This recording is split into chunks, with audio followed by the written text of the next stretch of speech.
Hello and welcome to this week's video. This week we're going to be talking about wildflowers. I'm going to give you 3 tips on ways to capture the beauty of wildflowers. And I'm also going to share my 3 favorite locations for photographing wildflowers as well. So stay tuned to this video.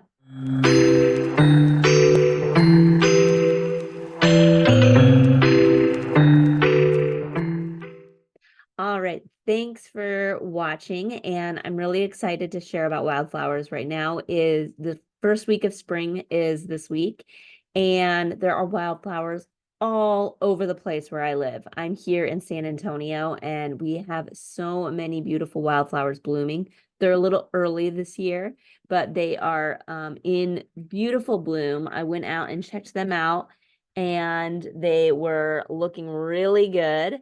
And I am leading some tours. So I got a private tour next week. And then after that, we're doing a tour for the North American Nature Photographers Association for wildflowers and the solar eclipse. So I just wanted to share a few of my techniques for photographing wildflowers.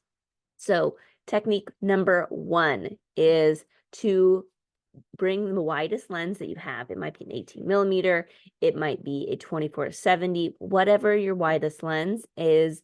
Go ahead and try to capture it in a way that you're sharing the location. Flowers are beautiful, but sharing the location that you are getting them in is going to give your viewers a much greater understanding where you're capturing this incredible beauty. So, zoom out, try to get as many of the flowers and the sky. And if there is another element, like in this case right here, we've got the water going through. So try to capture whatever it is that makes this location special by going wide. All right.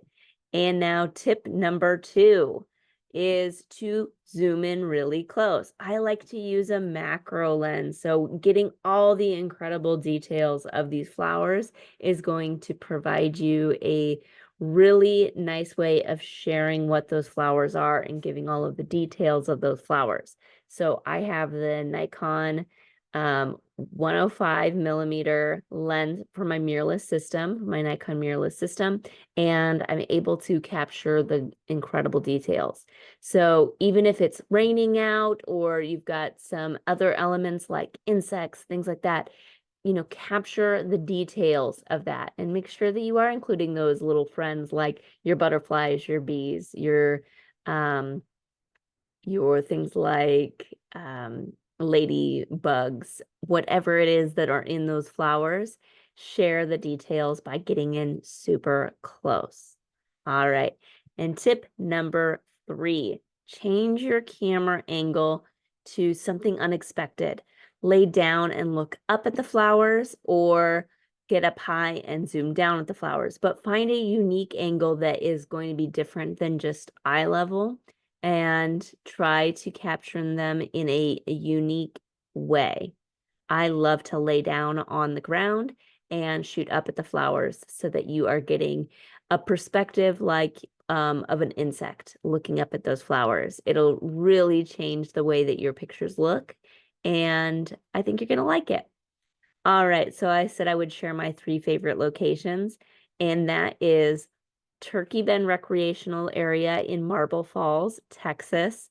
This area is just littered with bluebonnets and the Indian paintbrush, as well as a lot of other flowers. It is a really good location for getting some sky, some water, and of course, those beautiful flowers in the picture.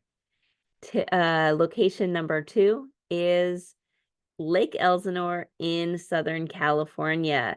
This is really good during what we call the super bloom, which should be this year. We're going to see lots and lots of California poppies, and this is the fields and fields of California poppies. This has been said to have been seen from space. It's such a magnificent thing when it is a super bloom. And my 3rd location is Mount Rainier in an area of the park called Paradise. This is a different time of year than when you would see the flowers like the poppies or the bluebonnets that happen in early spring. The wildflowers that happen up on Mount Rainier actually happen in August. You need to wait until about mid-August, and then you're going to see the beautiful, beautiful flowers up there. It does tend to get foggy and rainy, so you get a little bit of atmosphere with your pictures, and I always love to put the mountains in the background. So those are my locations, those are my tips, and I hope that you are out there enjoying beautiful spring weather and getting those beautiful wildflower pictures. I would love for you to share any other locations that you have for wildflowers in the comments, and don't forget to subscribe to this channel. All right, and we will catch you next week. Thanks for watching.